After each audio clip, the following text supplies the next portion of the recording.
जब मैं दिल्ली आया था 1990 में, मैं हरियाणा के एक शहर से, भिवानी से दिल्ली आया था पढ़ने के लिए। मेरे ड्रीम कॉलेज में हंसराज भी एक था, पर मेरा संयुक्त से मेरा एडमिशन जाकिर हुसैन में हुआ। मेरे अंक ठीक थे, यहाँ हो सकता था, पर मैं तो नई दिल्ली स्टेशन पे उतरा, बाहर निकला, पता लगा वहीं एक कॉलेज है, वहीं एडमिशन ले लिया मैंने।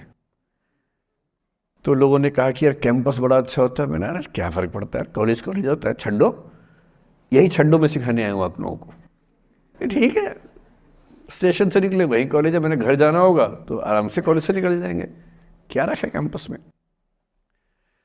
पर मेरा एक दोस्त जो मेरे साथ ही आया था उसी शहर से, उसने एडमिशन हंसराज कॉलेज में लिया।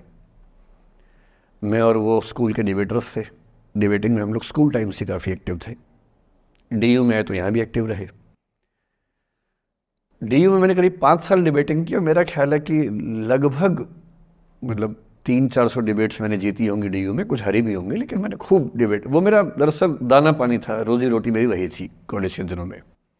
घर से पैसे मैं लेता नहीं था, मिलते भी नहीं थे, लेना क्या था, ऐसी स्थिति भी नहीं थी उस समय मेरे घर में कि मिल सके। तो डिबेटिंग मेरा रोजगार था, एम्प्लॉयमेंट था मेरा, उससे काम चल जाता था आराम से। उसका भी चल जाता था, वो हंसराज से था, मैं जाकिर हुसैन से था। हम खूब डिबेट्स में मिलते थे। अक्सर ट्रॉफी या तो हम जीते थे या वो जीतता था, कोई भी जीते रूम पे ही आती थी क्योंकि हम रूममेट्स थे, एक साथ ही रहते थे।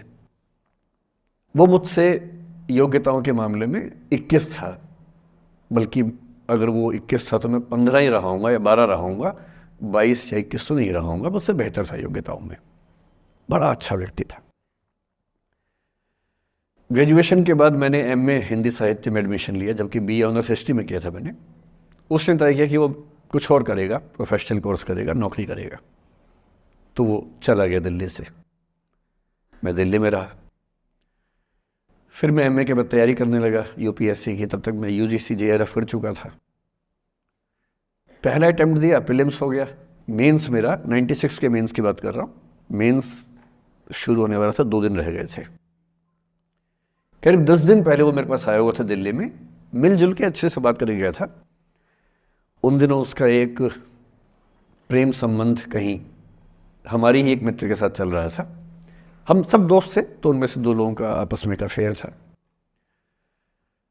मुझे नहीं पता क्या हुआ, लेकिन मेरे मेन एग्ज़ाम से 2 दिन पहले रात को 12 बजे एक फ़ोन आया और ये बताया गया कि मेरे दोस्त ने फंदा लगा के अपनी जीवन लीला समाप्त कर ली है।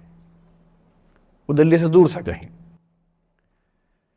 और जिस व्यक्ति के बारे में मेरी राय ये थी कि उतना जीवट वाला व्यक्ति कोई हो नहीं सकता, जो ज़िंदगी से हार सकता ही नहीं, जिसके होने से कई लोग हमेशा जीता हुआ महसूस करते हैं, वो चुपचाप एक बंद कमरे में ज़िंदगी से हार गया।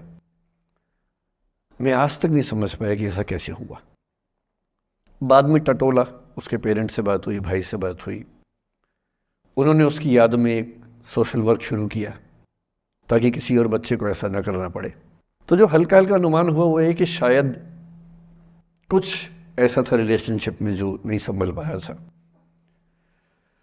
और रिश्ता टूट ना जाए इसका दबाव बहुत ज़्यादा था, और वो दबाव झेल नहीं पाया। इस उम्र में ऐसा फेज़ आता है, कई बार आता है। ये एक कहानी है।